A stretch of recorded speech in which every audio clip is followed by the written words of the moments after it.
on Sunday at the 1700 block of South Seneca.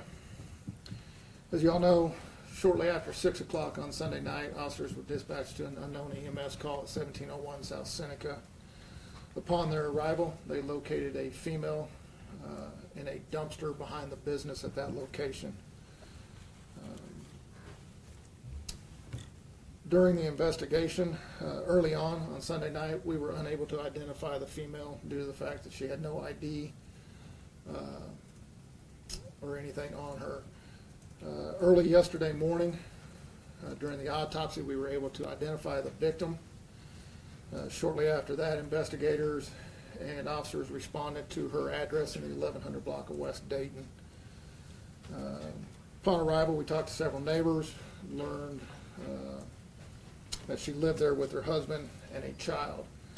Evidence was observed outside the residence, and we initially made entry into the residence looking for the child and making sure no one else was injured inside of the residence. During the investigation throughout the day yesterday, investigators were able to piece together the events, and we issued a felony pickup for her 30-year-old husband.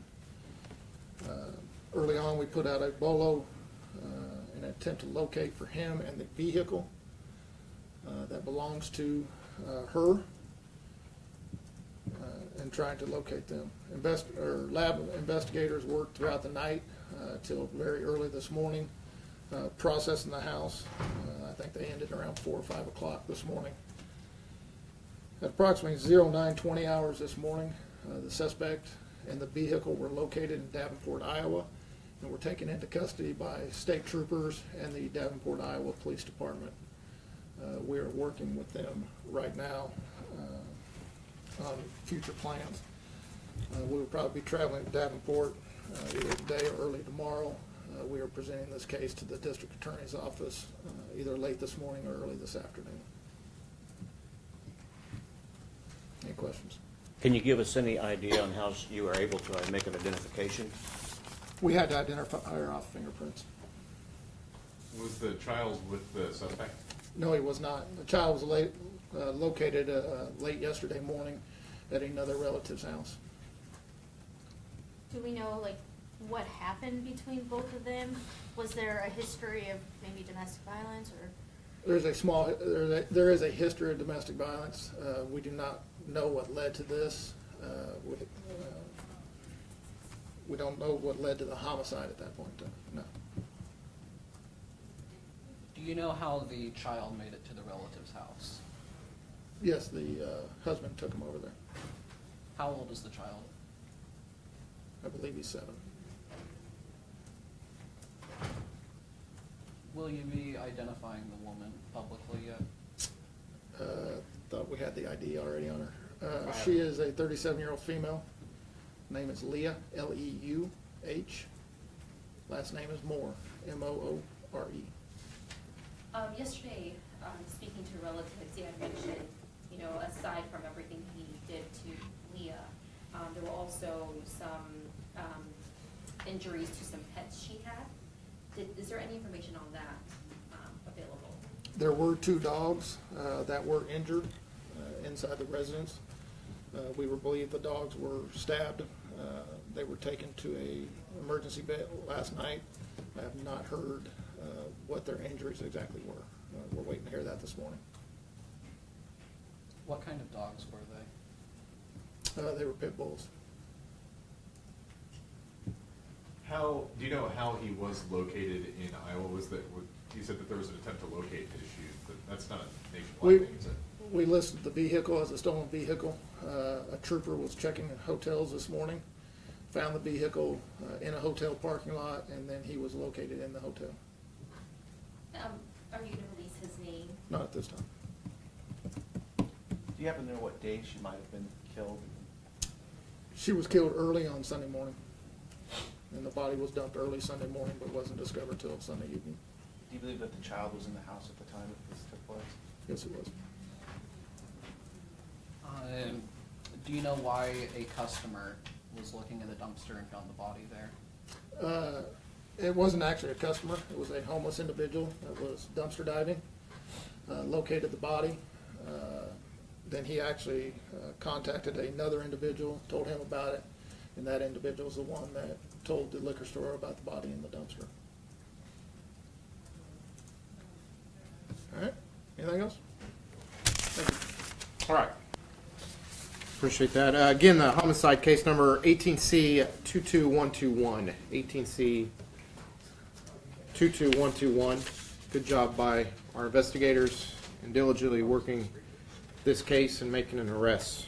Two cases we're going to cover today in the Interwatch. We have a robbery that occurred at the Johnston's General Store in the 5400 block of North Meridian last night about 9 p.m. Case number 22401. Oh, and then also we'll talk about an ag assault firearm where an arrest was made on Sunday. Back to the robbery, 22401. Again, Johnson's General Store, 5400 North Block of North Meridian. Monday, April 9th, at approximately 9 p.m., officers responded to a robbery at the Johnson's General Store. It's again located in the 5400 block of North Meridian. When officers arrived, they made contact with a 19-year-old male employee who stated to officers that an unknown suspect had entered the store and handed him a note that was demanding money. Money was given to the suspect, who then fled the store in a late 1990s silver truck eastbound on 53rd Street North. Fortunately, there were no injuries in this case, and we're asking if anybody has any additional information, please call Crime Stoppers 267-2111, or again, detectives 268-4407. Suspect description is going to be an unknown white male, 5'7", 160 pounds. He had black pants, had a green or yellow button-down shirt, black gloves, a black beanie, and a gray jacket.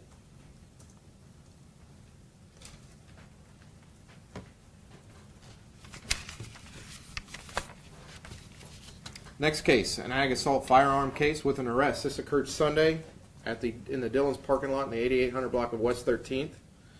Case number 22129. About 6:20 in the evening on Sunday. Sunday, April 8th, at approximately 6:20, officers responded to a disturbance with weapon call at the Dillon's in the 8800 block of West 13th Street. When they arrived, they made contact with a 20-year-old female victim and also a 19-year-old male victim. The victims reported leaving the store and driving through the parking lot when an unknown male suspect began yelling at them from a gray Toyota. A verbal disturbance ensued between the male victim and the suspect when the suspect brandished a handgun and pointed it at the victims. Officers quickly responded to this incident, and the suspect was located and taken into custody at the Dillon's without incident. The 24-year-old male suspect was booked into jail for aggravated assault, possession of narcotics, possession of drug paraphernalia, and also auto theft. The vehicle the suspect was in was confirmed to have been stolen under 18C 508687. A handgun was also recovered during the investigation. So, great job by these officers in making an arrest in this violent crime. And the victims did not know the suspect? Correct.